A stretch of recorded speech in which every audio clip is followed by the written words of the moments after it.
नाथ श्री लघु विष्णु सहस्रनामस्तव आलं नाम शास्त्रेण केशवो अर्जुनमब्रवी शृणु मे पार्थ नामानि यश्च दुष्यामि सर्वदा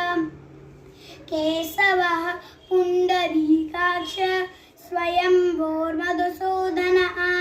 दामोदरो ऋषिकेशव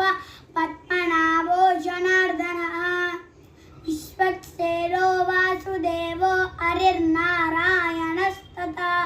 अनन्तश्च प्रबोधश्च सत्यकृष्ण सुरोत्तमः आदिकर्ता वराहश्च वैकुण्ठो विष्णुरच्युतः श्रीधर श्रीपति श्रीमान् पक्षिराजध्वजस्तथा एतानि मम नामानि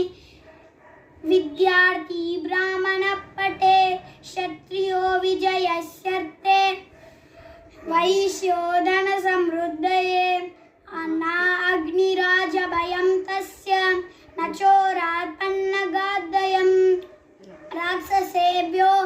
भयं नास्ति व्याधिर्भिर्नैव पीड्यते इदं नाम सहस्रं तु केशवेनोद्धृतं स्तवम् उद्धृत्य च अर्जुने दत्तं युद्धे शत्रुविनाशनम् इति श्री विष्णुपुराणे लघु विष्णु सहस्रनामस्तव